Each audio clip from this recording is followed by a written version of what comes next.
Amém. Então, graça e paz para todos e feliz ano novo para todos aqueles que nós ainda não encontramos. E hoje nós estamos dando continuidade ao nosso estudo sobre a revelação profética das festas do Senhor. Quero lembrar que em Levítico 23, Deus diz a Moisés: fala aos filhos de Israel e dize-lhes: as festas fixas do Senhor que proclamareis são santas convocações. São estas as minhas festas. Então, às vezes, nós temos a impressão que as festas são festas do povo judeu. Não, são as festas fixas do Senhor e são santas convocações. Nós fizemos já a primeira, que é Páscoa. São 7 as festas. Páscoa, pães ázimos, primícias, Pentecostes, trombetas, expiação e tabernáculos.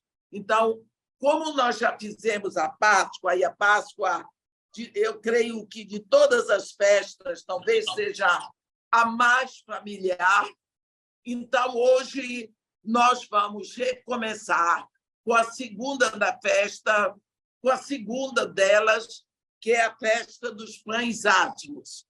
Portanto, eu convido os irmãos a abrirem a Bíblia em Êxodo, no capítulo 12. Êxodo 12. E vamos ler de 15 a 20. Êxodo 12. Vamos ler no versículo 15. 7 dias comereis pães ázimos.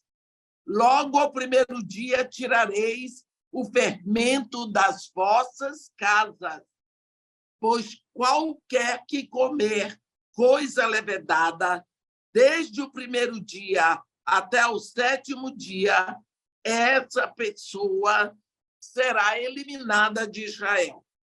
Ao primeiro dia haverá para vós outros santa assembleia. Também ao 7º dia tereis santa assembleia. Nenhuma obra se fará nele, exceto o que diz respeito ao comer. Somente isto podereis fazer. Guardai, pois, a festa dos pães ázimos, porque nesse mesmo dia tirei vossas hostes da terra do Egito. Portanto, guardareis este dia nas vossas gerações por estatuto perpétuo.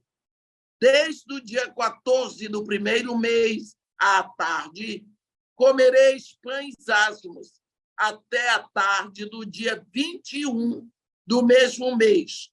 Por 7 dias não se ache nenhum fermento nas vossas casas, porque qualquer que comer pão levedado será eliminado da congregação de Israel, tanto o peregrino como o natural da terra. Nenhuma coisa levedada comereis. Em todas as vossas habitações comereis pães ázimos. Então, meus irmãos, essas 3 festas, pães ázimos, Pentecostes e tabernáculos, são conhecidas como festas de peregrinação, porque as famílias teriam que viajar para o templo a fim de oferecerem os sacrifícios apropriados 3 vezes ao ano. Eu vou ler para os irmãos o que está escrito em Deuteronômio 16, nos versículos 16 e 17. Deuteronômio 16, 16 e 17. Está escrito: 3 vezes no ano, todo varão entre ti aparecerá perante o Senhor teu Deus, no lugar que escolher, na festa dos pães asmos, e na festa das semanas, e na festa dos tabernáculos. Porém, não aparecerá de mãos vazias perante o Senhor. Cada um oferecerá na proporção em que possa dar, segundo a bênção que o Senhor, seu Deus, lhe houver concedido. Então, estas eram, em parte, festas de gratidão para celebrar as colheitas. Na tardinha do 14º dia do mês, depois do sacrifício do Cordeiro da Páscoa, os hebreus teriam que comer o pão asmo, porque no 15º dia, ao pôr do sol, o povo estaria comendo o cordeiro.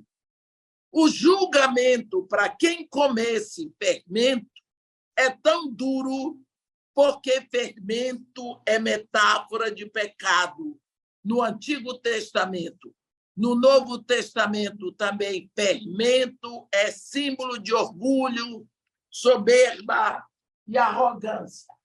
Quando Deus diz que qualquer um que nesse dia comer coisa levedada será eliminado, ele está dizendo que sua tolerância é zero em relação ao pecado. Porque quando ele diz qualquer um que comer coisa levedada será eliminado do seu povo, ele está dizendo que ele tem tolerância zero com o pecado. Porque Deus é luz, pecado é treva. Não há, e ele ordenou desde o início separação entre luz e trevas. O orgulho de Nabucodonosor o levou a comer grama como qualquer quadrúpede. Vocês lembram disso? Vamos Jesus dizer, lá em Mateus 16, no versículo 6, acautelai-vos do fermento dos fariseus e dos saduceus. Fermento é aquilo que incha, que dá uma aparência que não é verdadeira. Então, nós precisamos saber que a festa dos pães asmos nos chama a atenção de que Deus não quer seu povo misturado. Paulo avisa em 1 Coríntios 5, no versículo 6, que um pouco de fermento incha toda a massa. Assim, um pouco de orgulho incha a família, incha a igreja, e inchaço é início de morte. Quando um tecido começa a inchar, nós precisamos nos preocupar. E o que é que o fermento faz com a massa? Ele incha a massa. Ele incha. A mensagem da festa dos pães asmos é santificação. Santificação, essa é a mensagem.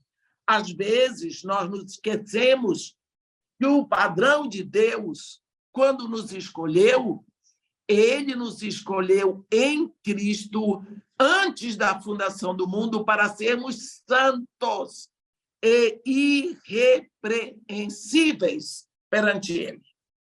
Então, nós precisamos saber que Deus não abre mão disso, porque a Bíblia diz: segui a paz com todos e a santificação, sem a qual ninguém verá a Deus. Deus jamais vai baixar o seu nível. Ele quer filhos santos, por isso ele tomou todas as providências. Ele entregou o seu filho e ele já nos deu o reino e colocou em nós o seu Espírito, e o Espírito de Deus é santo. Então, no tempo de Jesus Cristo, a festa hebraica, Pesach, significa passagem, une a festa da Páscoa com a festa dos pães asmos. Com o passar do tempo, o elemento da refeição da Páscoa teve a sua revelação espiritual. O pão, bem amassado e batido, veio a se chamar matzah, M-A-T-Z-A-H.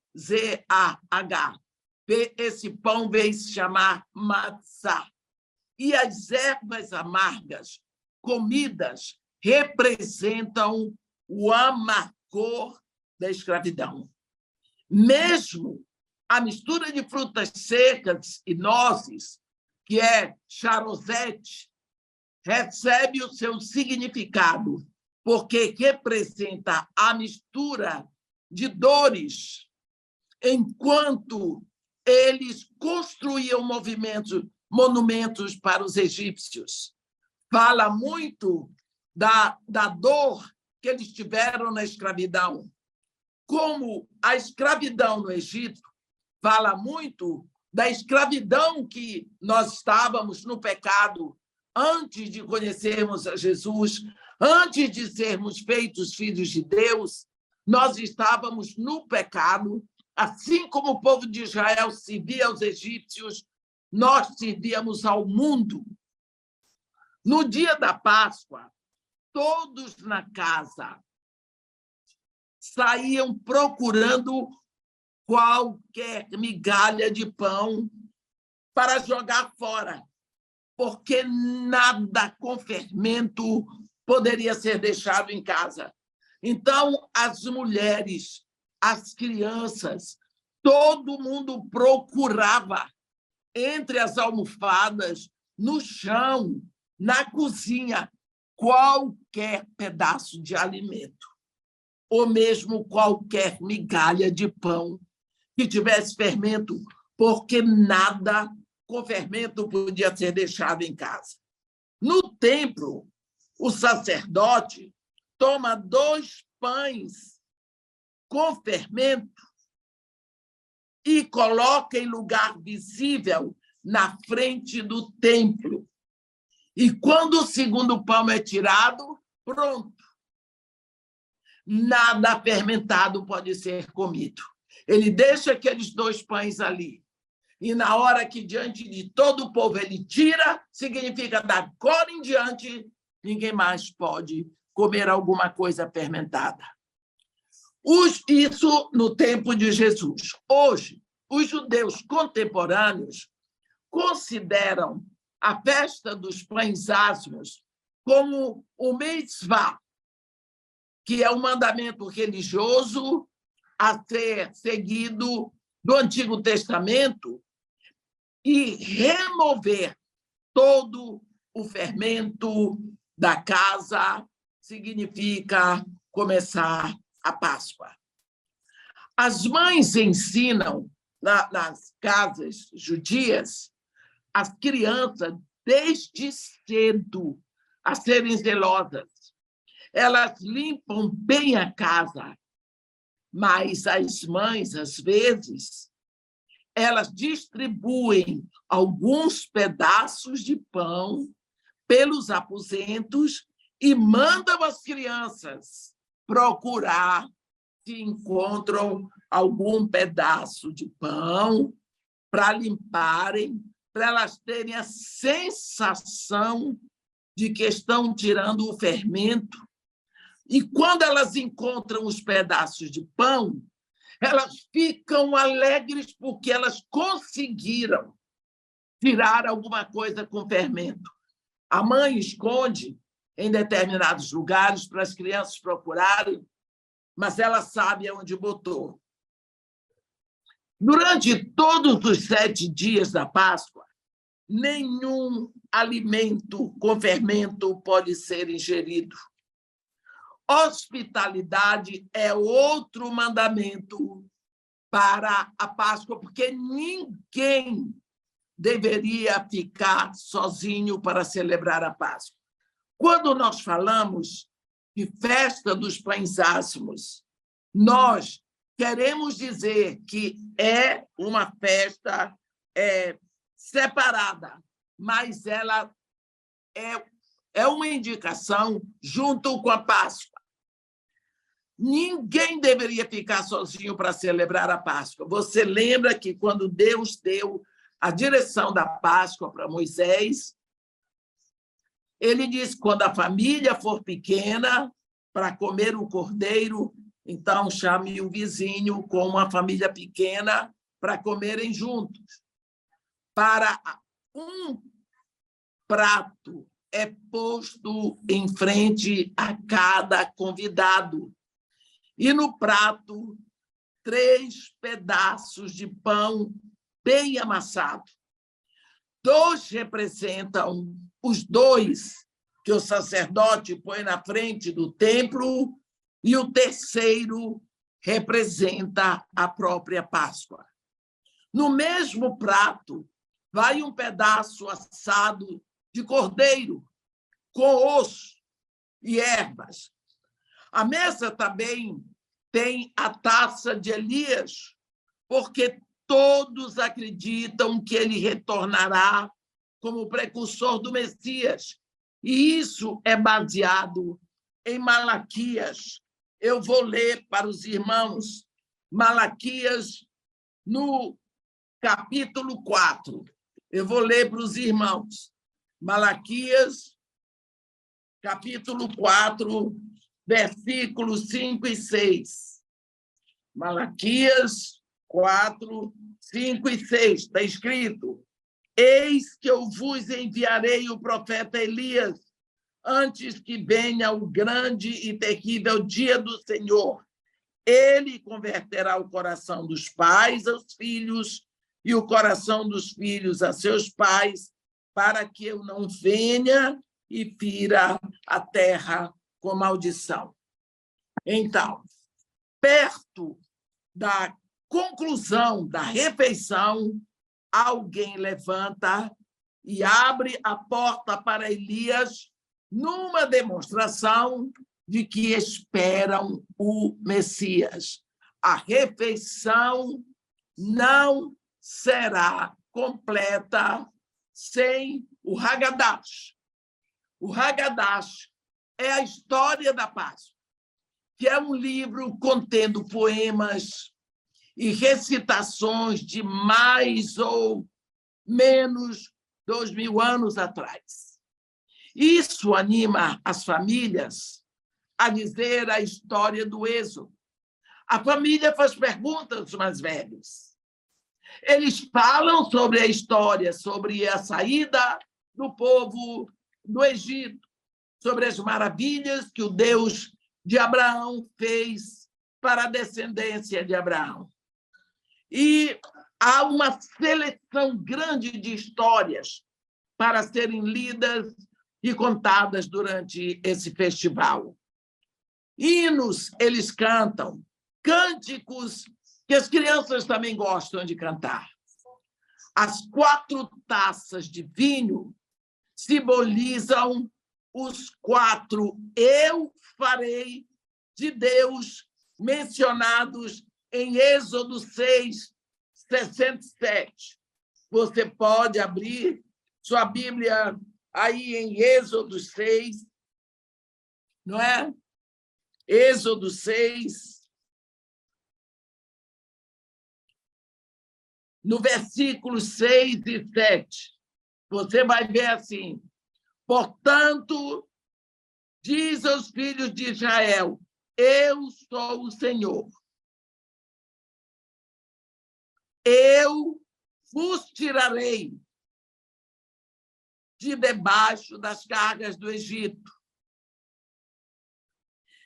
Eu vos livrarei da sua servidão. Segundo. Terceiro, e vos resgatarei com braço estendido e com grandes manifestações de julgamento. E quarto, no versículo 7, tomar-vos-ei o meu povo e serei vosso Deus. Então, essas 4 taças, elas ficam em cima da mesa. Toda a liturgia é em torno dessas 4 taças, né? E quando nós vemos, não é? Quando nós vemos aquelas 4 taças que serão bebidas ao longo da refeição da Páscoa, elas representam esses quatro, eu farei de Deus, são as 4 promessas, que são promessas, olhe bem, são promessas absolutas.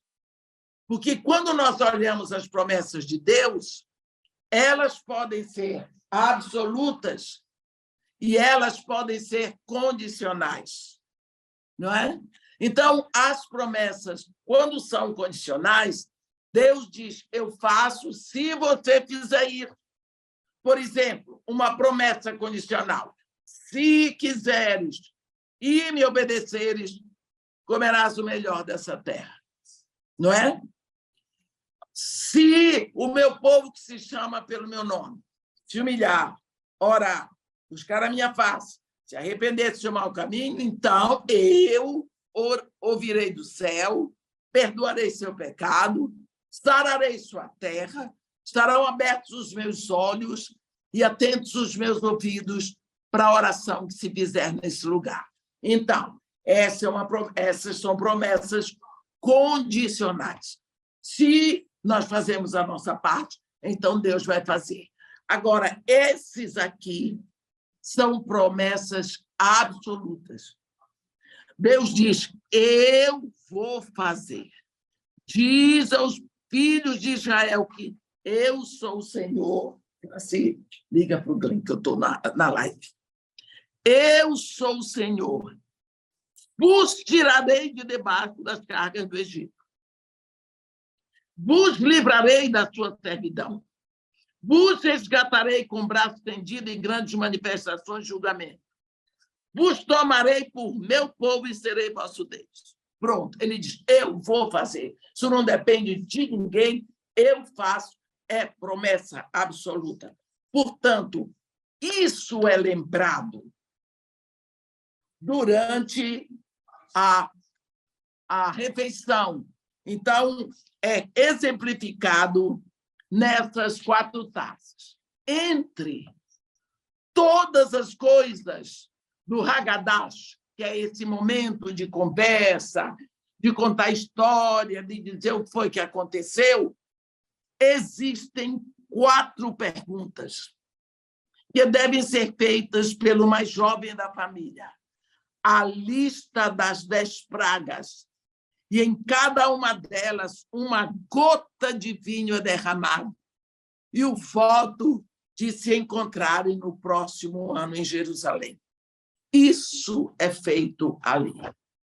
Perguntas, cada vez que se menciona uma das pragas, uma gota de vinho é derramado. E eles prometem, e eles juram que no próximo ano se encontrarão em Jerusalém.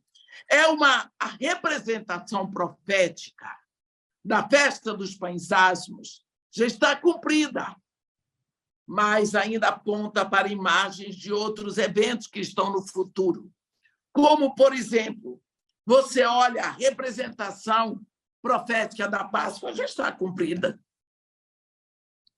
Lembra quando Jesus, na última Páscoa, quando você lê na Bíblia, diz sempre assim, a Páscoa, festa dos judeus, festa dos hebreus, porque a Páscoa é ordenança para os judeus. Eles dizem, este dia vos será por memorial, e vós o celebrarei por solenidade ao Senhor pelas vossas gerações, porque neste dia eu tirei as vossas hostes do Egito. Então, a Páscoa é uma festa dos judeus. Mas, logicamente, ela se reporta para a igreja porque a revelação da Páscoa tem a ver com Jesus. Lembra na última Páscoa? Se você observar, para dar uma lembrada do que aconteceu, a primeira Páscoa de Jesus com seus discípulos era ordenança de Deus para todo o povo judeu, celebrar a Páscoa. Este dia vos será por memorial e vós o celebrareis com solenidade ao Senhor pelas vossas gerações, porque neste dia eu tirei as vossas hostes do Egito. Então, todo judeu tinha que celebrar a Páscoa, uma vez por ano, lógico. Só que, quando Jesus Cristo começa o ministério, ele era judeu. Todos os discípulos judeus, todos celebravam a Páscoa desde que nasceram. Então, nós lembramos que, no primeiro ano, ninguém sabe muito como foi a Páscoa de Jesus com os seus discípulos. Um evento assinala essa Páscoa do primeiro ano. Foi quando Jesus expulsa os vendilhões do templo. Foi a primeira Páscoa do ministério de Jesus, onde eles foram se reunir para comer, qual foi a casa, cada um foi para a sua casa. Eu não sei, porque eles eram galileus, eles estavam em Jerusalém. Primeiro ano. Segundo ano do ministério de Jesus. Também pouco se sabe. A única coisa que chama atenção é que Jesus subiu ao monte, se compadeceu da multidão e multiplicou pães e peixes para quase 5.000 homens. Então, são os 2 primeiros anos. No terceiro ano do ministério de Jesus, então, ele fez uma Páscoa que eu chamo de VIP. Ele chamou Pedro e João, mandou, vão à cidade. Quando vocês entrarem na cidade, vocês vão ver um homem com um cântaro. Sigam esse homem. Na casa onde ele entrar, vocês entram e vocês dizem ao dono da casa: o mestre manda perguntar-te onde é que nós devemos, onde é o lugar onde nós devemos preparar a Páscoa para que a comamos. E ele vos mostrará, não é? Um espaçoso cenáculo mobiliado. Ali, fazer os preparativos. A Bíblia diz que eles encontraram tudo como Jesus disse e prepararam a Páscoa. Esta é a Páscoa do terceiro ano. Aí nós vamos saber todos os passos do que aconteceu ali. Quando chegou a hora, Jesus se pôs de pé e com ele os apóstolos. Ele olhou para os seus discípulos e disse: eu tenho desejado ansiosamente comer convosco esta Páscoa antes do meu sofrimento. Pois vos digo que nunca mais comerei dela até que se cumpra no reino de Deus. Aí ele começou a celebração da Páscoa, seguindo todos os passos que ele tinha aprendido e que todo judeu aprende desde pequenininho. Na hora do pão, em vez dele dizer: este é o pão da aflição que nossos pais comeram no Egito, ele disse: este é o meu corpo. Aí foi que começou a revelação dele, dizendo que a Páscoa sou eu o cordeiro, o sacrifício sou eu. E na hora que ele tomou o cálice, ele disse: este é o cálice da nova aliança, no meu sangue. Porque eu lembro, nós falamos disso quando estudamos a a festa da Páscoa, aquele capítulo 31 do livro do profeta Jeremias ficou um capítulo duvidoso, porque ali Jeremias fala da nova aliança. Ele diz assim: eis que vem dias, diz o Senhor, em que farei nova aliança com a casa de Israel e com a casa de Judá, não conforme a aliança que eu fiz com seus pais, quando os tomei pela mão e os tirei da terra do Egito, porque eles anularam a minha aliança, não obstante eu havê-los desposado. Porque esta é a aliança que farei com eles depois daqueles dias. Nas suas mentes imprimirei a minha lei, também no seu coração eu a escreverei. Eles serão meu povo, eu serei seu Deus. Não continuará mais um dizendo ao outro: conhece o Senhor, porque todos me conhecerão, desde o menor até o maior, porque para com eles usarei de misericórdia, e dos seus pecados jamais me lembrarei. O povo, então, perguntou para Jeremias: Jeremias, qual é o sangue que sela essa nova aliança? Não sei. Mas como não existe aliança sem selo de sangue? Porque a primeira aliança que Deus fez com Abraão, houve sangue derramado de cordeiro, de cabra. Na aliança que Deus fez no capítulo 24 de Êxodo com o povo de Israel, houve sangue de novilho para selar. E agora essa nova aliança não tem sangue. Então ficou ali na mesa daquela Páscoa, última Páscoa de Jesus, antes do sofrimento, ele diz: o sangue que sela a nova aliança, falada pelo profeta Jeremias, está correndo na minha veia agora. Eu sou o Cordeiro e o meu sangue é que sela esta aliança.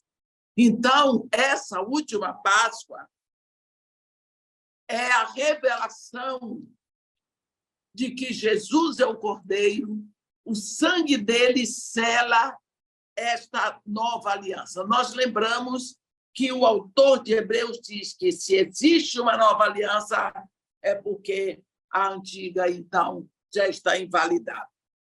Então, nós lembramos que a representação profética dos pães asmos, ou da festa dos pães asmos, já está cumprida, mas ainda aponta para a imagem de outros eventos que estão no futuro, assim como a Páscoa também já está revelada.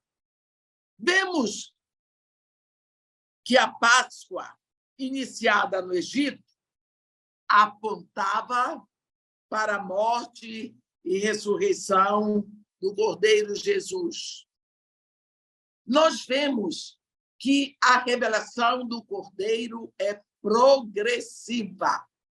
Lá em Apocalipse 13, está escrito que todos os que vão adorar a besta que sai do mar são todos aqueles que não têm o seu nome escrito no livro da vida do Cordeiro, que foi morto desde a fundação do mundo. Cordeiro. Quando chega no capítulo 22 de Gênesis, quando Deus manda Abraão, vai à terra de Moriá, e lá sobre um dos montes, sacrifique o holocausto a mim, teu filho único que amas, ele vai ao terceiro dia, ele vê o monte. E ele diz para os seus servos: ficai aqui com o jumento, e eu e o menino subiremos, e havendo adorado, voltaremos. Quando eles estão subindo, nós lembramos que Isaac era um tipo cristológico, porque ele estava subindo ali aquele monte, carregando a lenha para o sacrifício, como Jesus subiu ao Calvário carregando a lenha da cruz para o sacrifício. E quando ele pergunta para o pai dele: pai, eu tenho a lenha, o senhor tem o fogo, Onde está o cordeiro para o holocausto? Isso é de uma profundidade tremenda. Significa que não pode haver sacrifício sem cordeiro. Não pode haver holocausto sem cordeiro. Não pode haver salvação sem cordeiro. Não tem solução para o pecado sem o cordeiro. E Abraão responde para o filho Jeová Jiré: o Senhor proverá para si o cordeiro. E quando ele chega lá em cima, Abraão põe o filho em cima do altar para sacrificar. E Deus diz: chega, Abraão, não precisa. Assim como tu não me negaste em holocausto, o teu único filho que amas, eu juro por mim mesmo que não negarei o meu único filho que amo em holocausto por ti e pela tua descendência. Abraão olhou e tinha um carneiro que Deus tinha levado e posto lá. Ele tirou Isaque do altar do sacrifício e, no lugar de Isaque, ele sacrificou o cordeiro. Ali nós vemos um cordeiro substituindo um homem na morte. Um cordeiro toma o lugar de Isaque na morte. Depois nós vamos ver, na Páscoa, um cordeiro pela família. Depois nós vamos ver um cordeiro pela nação, porque Deus tem um cordeiro para toda a humanidade. Nós vemos que a Páscoa, que foi iniciada lá no Egito, ela apontava, sim, para a morte e ressurreição de Jesus. No meio do ritual, um pão asmo era dividido em 3 partes, simbolizando o Pai, o Filho e o Espírito Santo. O segundo pedaço, que é o Filho, é chamado aficonem, era embrulhado num pedaço de linho branco e escondido por pouco tempo, e então trazido de volta com muita alegria. Presta atenção nisso. Olha, o pedaço que se referia ao filho, ele era separado, escondido por um pouco tempo. E quando era trazido de volta, era muita alegria.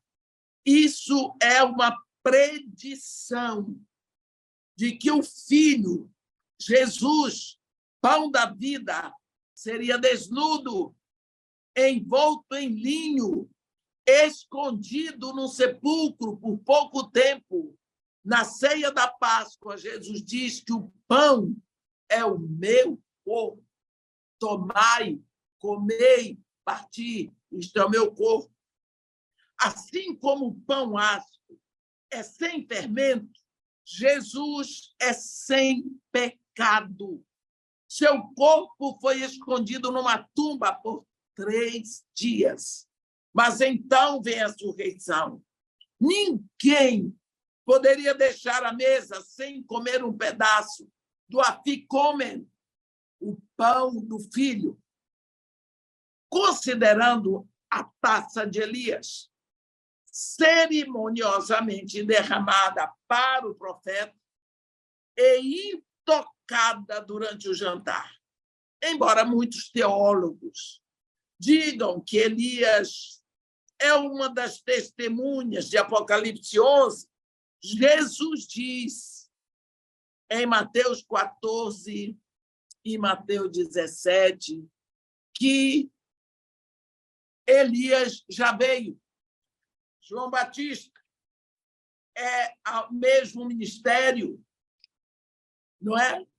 Agora vejamos o modo como a festa dos pães asmos afeta a nossa vida, porque nós não temos muita aproximação com a festa dos pães asmos, não é? Vejamos que antes da Páscoa, cada judeu tirava de casa toda e qualquer migalha de comida que continha fermento. Nós já vimos que fermento simboliza o pecado. Muitos de nós hoje Não queremos buscar o pecado dos nossos corações. A casa significa a intimidade, porque não é uma casa qualquer, é o lar. Tirar o fermento de casa significa tirar o pecado do coração. Nessas últimas décadas, o humanismo secular tirou todo o senso do que é certo ou errado da mente humana. Tudo passou a ser relativo. Tudo passou a ser relativo. Nós vemos como durante 16 séculos, não é? 17 ou 18 séculos, como a palavra de Deus afetou o caráter, a formação da família, da humanidade. Mas aí entrou um câncer chamado iluminismo. Iluminismo é a filosofia do eu posso, eu sou importante, eu sou um universo à parte. Então, eu não preciso aceitar sugestão de fora, porque eu tenho valor. Eu sou eu. Eu sei das coisas, eu tenho valor. Então, eu não vou aceitar sugestão dos outros para a minha vida. E aí o homem passa a não aceitar a sugestão dos pais, a sugestão dos mestres, a sugestão de Deus, porque ele sabe, ele pode questionar até Deus, porque ele é um homem inteligente, penso, logo existo, eu determino, eu tenho o direito de pensar e de tomar as minhas próprias decisões. Quem disse isso? Quem falou aquilo? Quem disse que esse cara é mais inteligente do que eu? Então, o homem passou a não dar mais valor a conselho, a direção. Ele se tornou o que nós temos visto hoje, tão implantado dentro da igreja, ressurgindo, não é? O tal do coach. Não é não? Está aí, fruto do iluminismo filosófico que varreu, e nós vemos a decadência da humanidade, a decadência da família, a decadência dos valores. Aliás, já não tem mais nem decadência, já caiu tudo. Nós olhamos a grande característica da pós-modernidade, que é o relativismo. Tudo é relativo. Ah, é? Mas Deus diz assim, mas eu não acho. A Bíblia diz assim, mas eu não acho. Eu penso diferente. É uma questão de cabeça. Eu acho que fulano tem a cabeça pequena. Você ouve isso. Você ouve isso dentro da igreja. E essas pessoas que dizem isso, elas te acham ótimo. Elas não sabem o que dizem. Mas está aí. Muitos de nós não queremos buscar o pecado dos nossos corações. Afinal de contas, eu sou assim. A casa significa a nossa intimidade. Tirar o fermento de casa é tirar o pecado do coração. Esse povo, por ordenança de Deus, eles têm todos esses dias para se preocupar em não deixar nada de fermento em casa.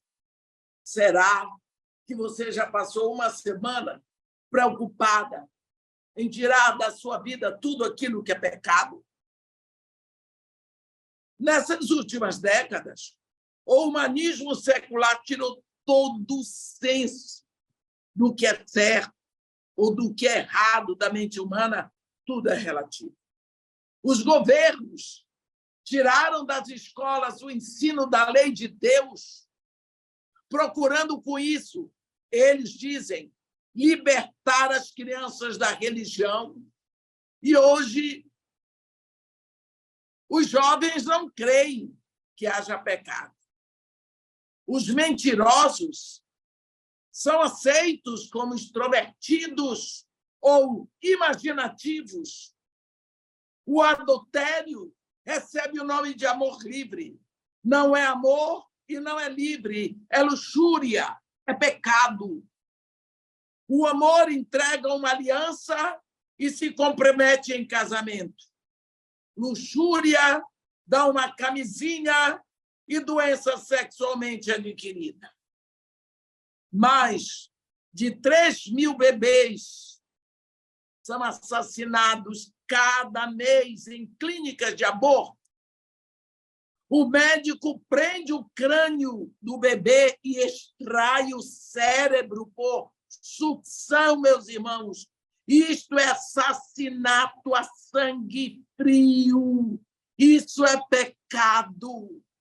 Isso é horror diante de Deus que criou a vida. O aumento da cultura da morte espalha o sangue e entra pela nossa sala de visitas através da televisão. E assim, nós recebemos um horripilante buffet de crimes e assassinatos e damos ibope para isso. Nossos políticos marcham no primeiro escalão da decadência da moral e do respeito. Honra é só uma palavra démodé e ridícula, mas mentira é mentira e verdade é verdade, sim. Nós temos de um ex-presidente que foi condenado e preso, tirado de lá. Tudo o que não podemos ver é o seu esforço para recuperar o poder. Mas, e a confiança? Nunca mais. O pecado do líder afunda a nação. Não é? O pecado do líder afunda a nação. Somos tão egoístas. Eu conheço uma história hebraica de uma família que estava num bar, uns amigos que estavam num bar. Eles tinham que atravessar durante 1 hora.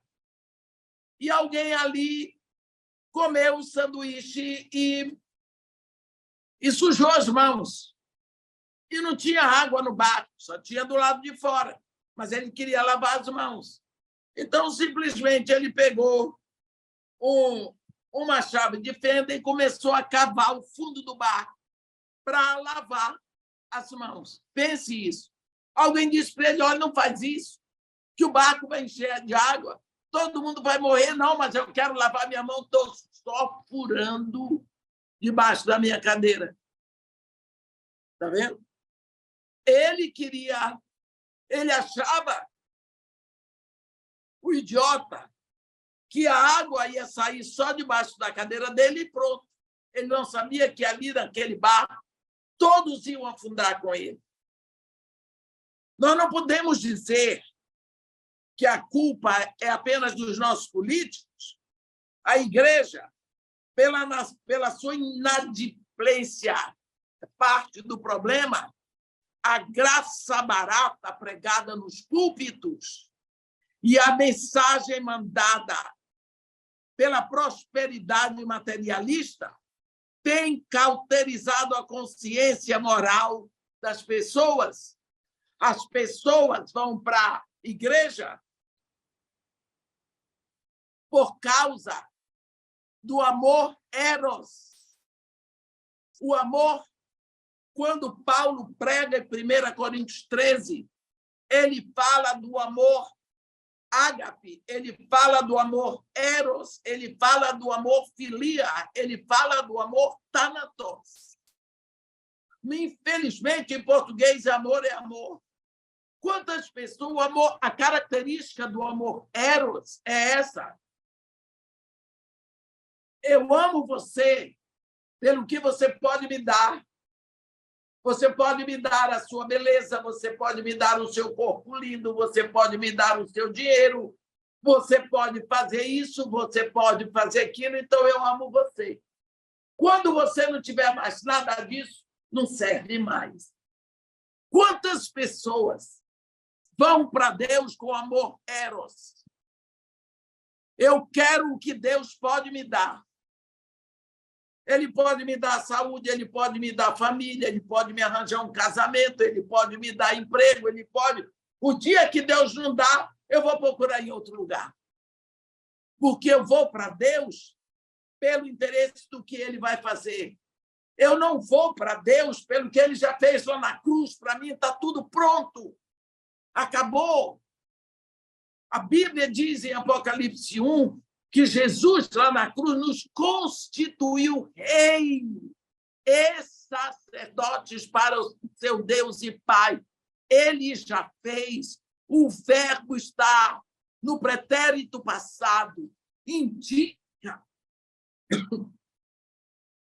uma ação concluída no passado. Não dá para mudar. Não é?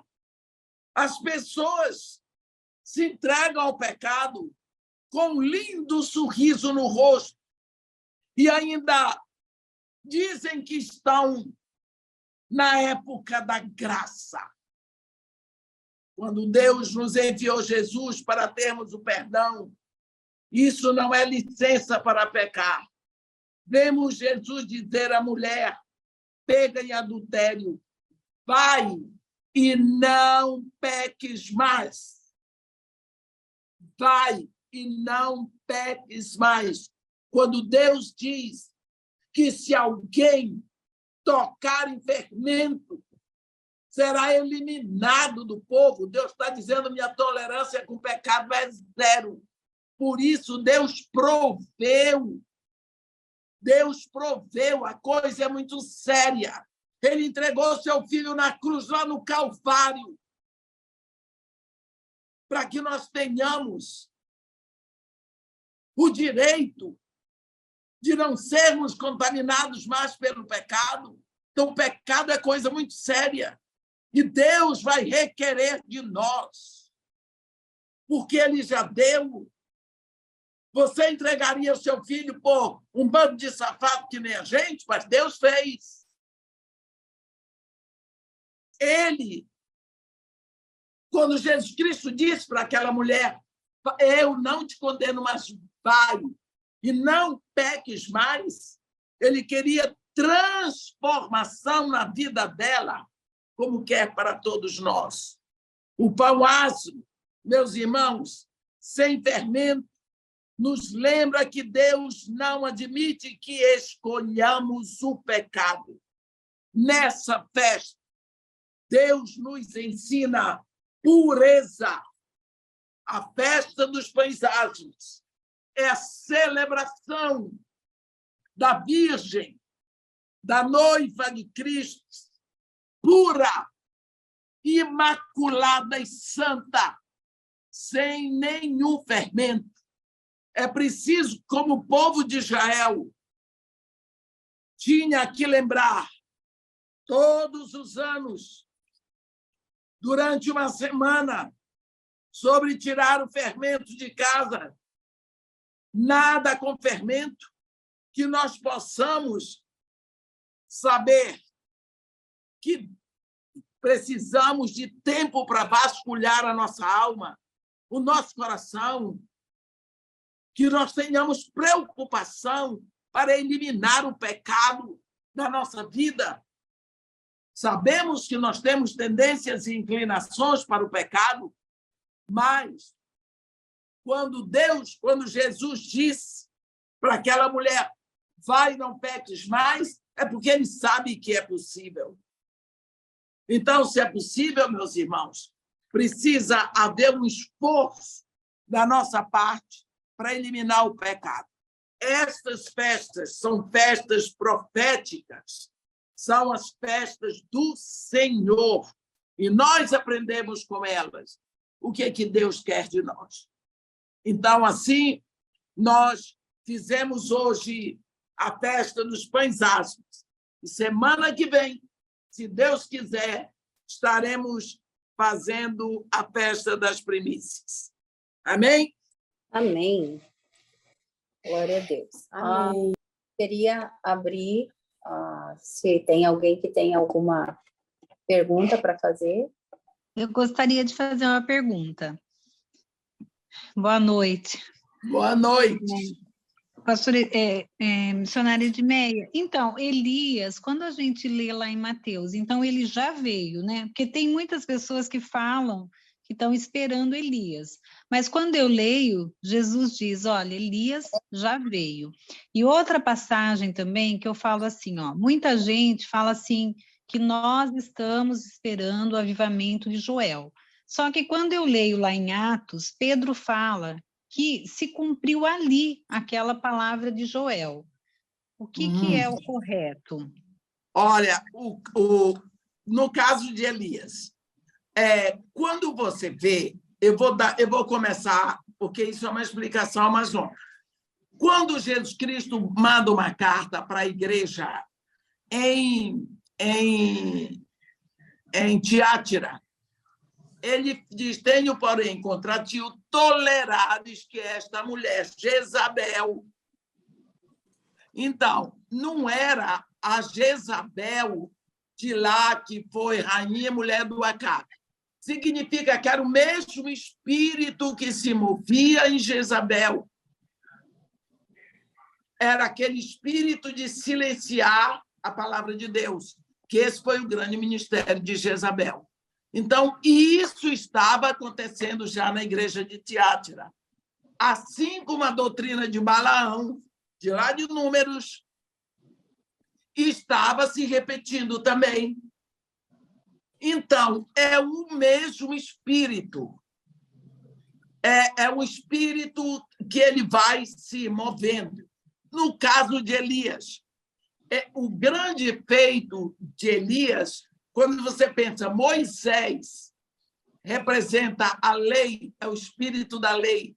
Elias é o espírito da profecia.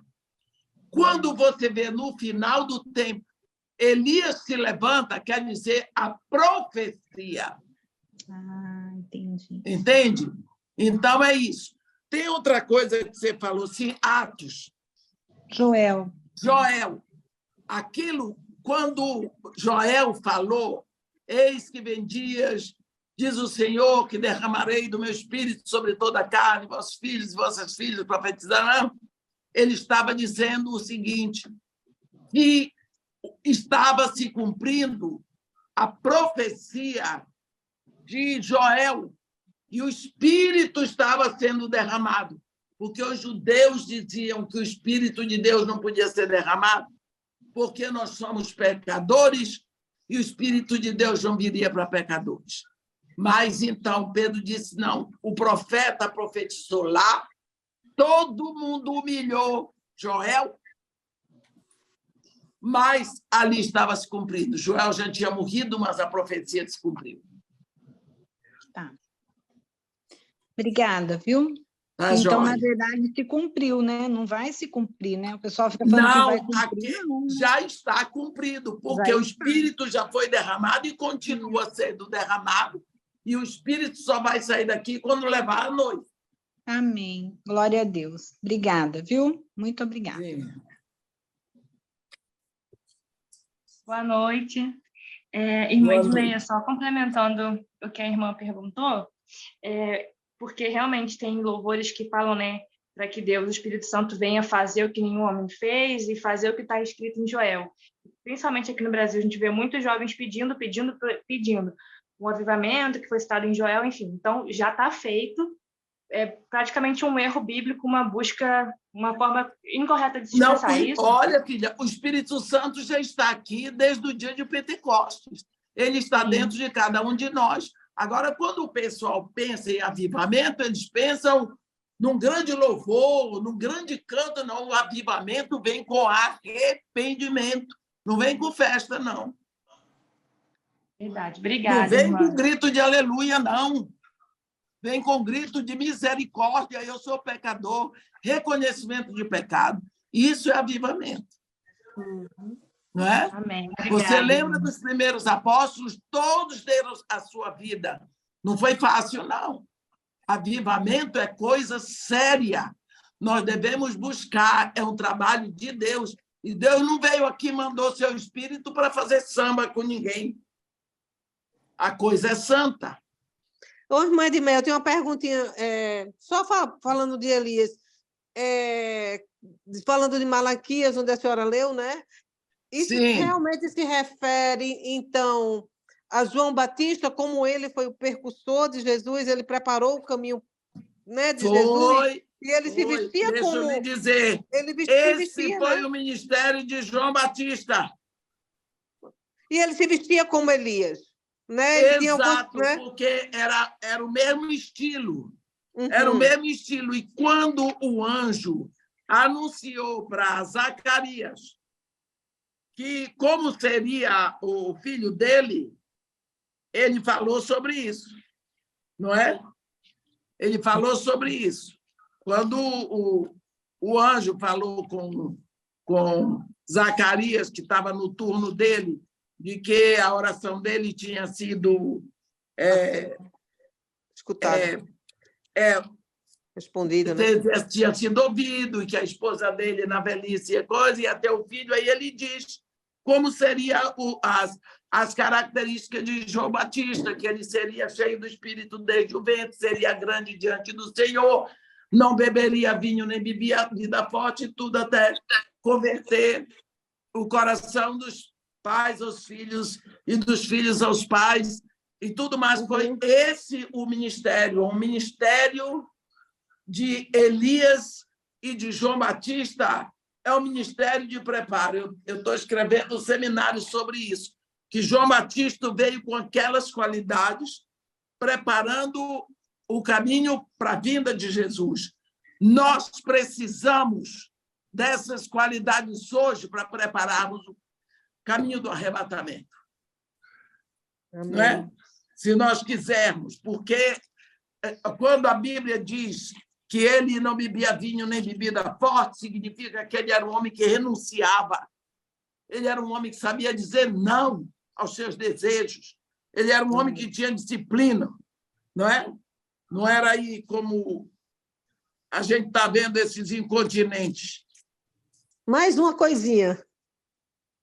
Diga. Quando a senhora fala assim, né? A festa dos panos asmos, né? Que fala simbólico do pecado, tirar o pecado, né? A senhora mencionou o exemplo que Jesus fala para a mulher que pega em adultério, vai e não peques mais. Nós estamos no... Assim, quem aceita Jesus é justificado. Porém, a santificação e esse processo, a gente não pode dizer assim, eu estou totalmente livre, eu não peco, porque eu peco. Mas eu não posso permanecer na prática do mesmo pecado. É que quando a Bíblia diz assim, filhinhos, não pequeis, mas se pecardes, tendes advogado junto ao Pai, Jesus Cristo, o justo. Então, significa que o pecado, que antes a gente cometia e não estava nem aí, agora ele passa a ser um acidente que nos entristece. Amém. Então, nós procuramos, vamos fazer o possível para não continuar no pecado. Nós vamos nos esforçar. E, às vezes, o pecado, aquele pecado nos agrada, mas nós vamos aprender a dizer não a nós mesmos. Porque a nossa natureza é pecaminosa, nós gostamos do pecado. Então, a gente vai ter que dizer não, vai haver a renúncia, como teve na vida de João Batista. Todo mundo bebia vinho e ele disse, não, eu não vou beber, quer dizer, ele tinha disciplina. Precisamos ter essa disciplina, renunciar aquilo que nos agrada, que agrada a nossa natureza pecaminosa, porque é tirar o fermento. Como Paulo fala em Efésios, né, pastora? Aquele que mentia, não minta mais. Não minta mais. Então, você sabe esforço, é decisão. Diária. Sim. É uma luta. Isso é batalha espiritual. É a pessoa batalhar. Amém. Obrigada.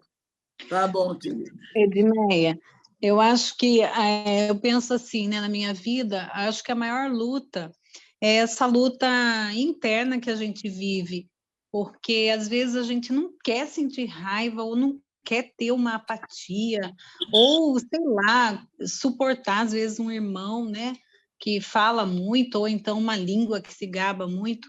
Eu acho que a minha luta maior é essa luta interna, sabia? De eu querer agradar a Deus, de não querer ter isso, não sentir isso, falar, Senhor, eu não quero sentir. Eu acho que essa luta é a pior de todas, não sei. É sim, minha filha, eu sei isso. Você ainda é jovem, e eu Tenho já estou 50 nessa anos. caminhada há muito tempo, ainda estou na luta, minha filha.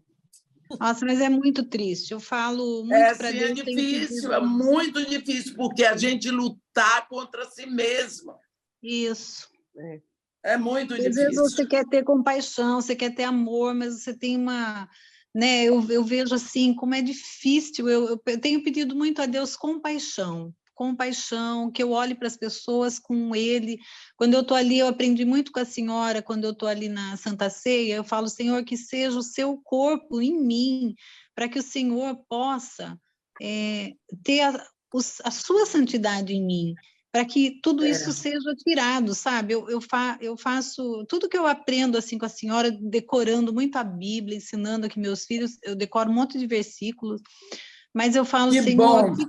eu faço, graças a Deus, assim, eu aprendi muito. Aquilo que a senhora fala é verdade, porque o espírito de Jezabel silenciou a palavra, as pessoas não conhecem a palavra, porque às vezes a gente quer conversar e eu falo, Deus, não me deixa me achar melhor, mas as pessoas não conhecem a tua palavra, elas não conhecem. E eu acho que quando a gente conhece, isso acontece comigo, é uma dor, porque você não quer. Às vezes a gente fala assim, o pecado de beber, você fica longe, você não quer. O pecado de fazer alguma coisa, você não quer isso mais.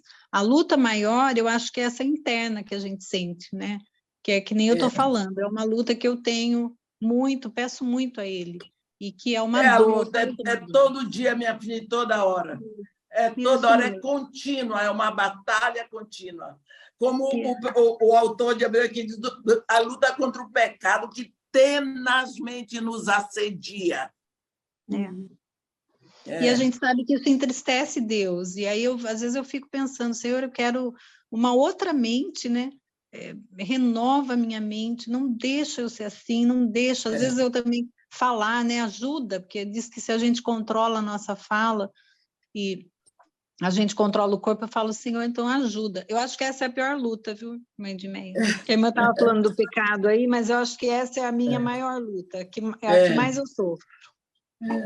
E é lindo a gente ver como o Espírito Santo vem ali dentro, convencendo a gente, né?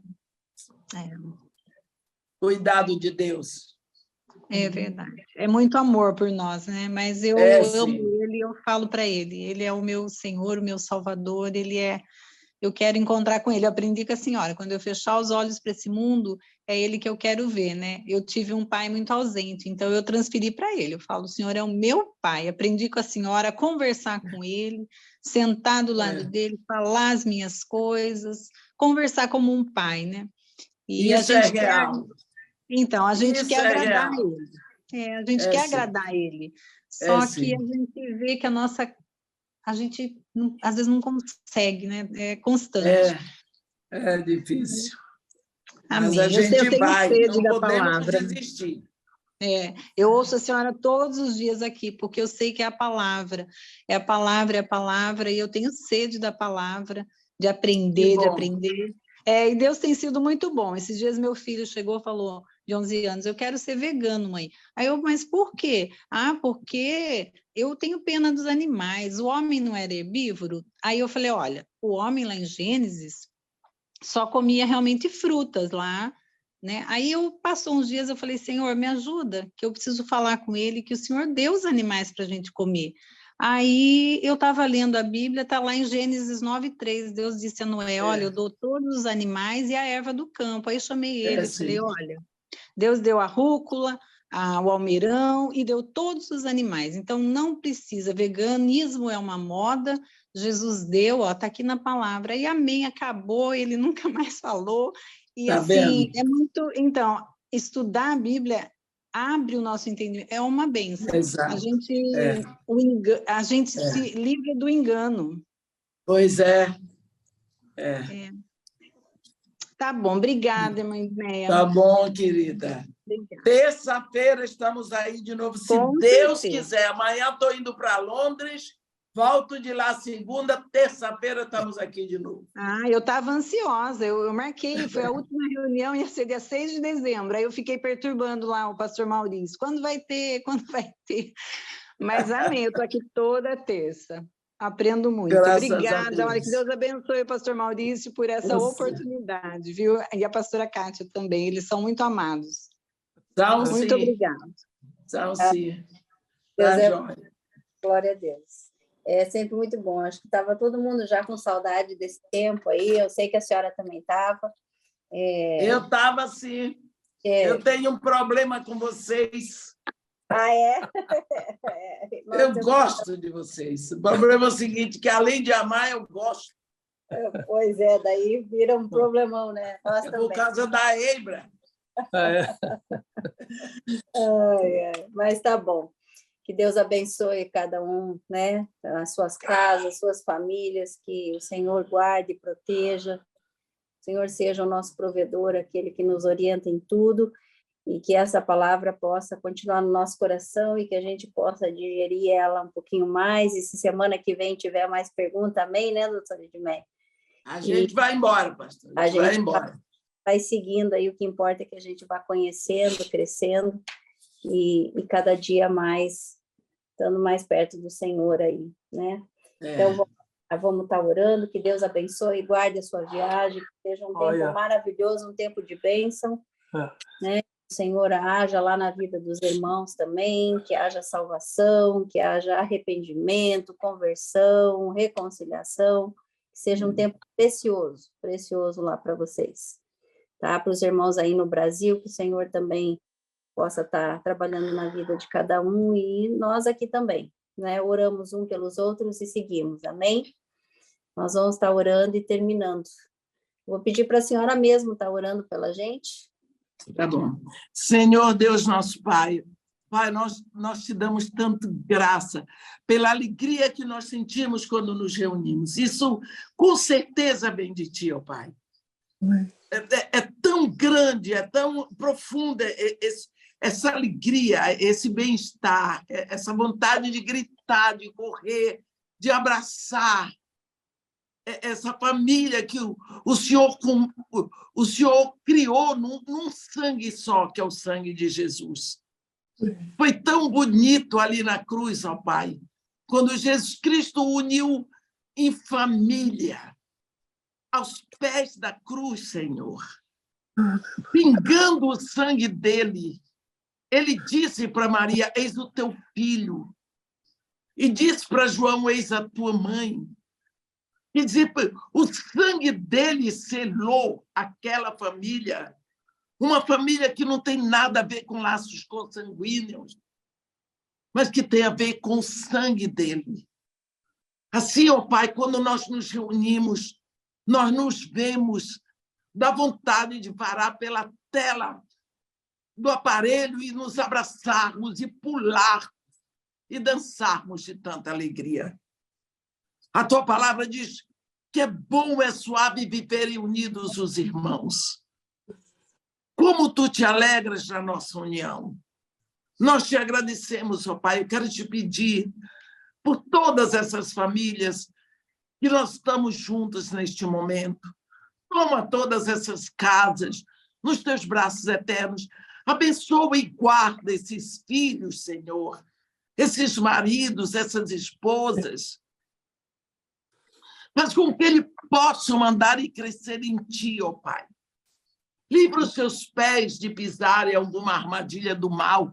Afasta do caminho deles, Senhor, o mau desígnio, o homem mau, o mau conselho, ó Pai. E plasma na mente deles cada vez mais o teu amor. E faz com que eles vão crescendo e sejam cheios do teu espírito, para que tu te alegres cada vez mais em nós, e nós em ti, como Jesus Cristo se alegra, ó Pai.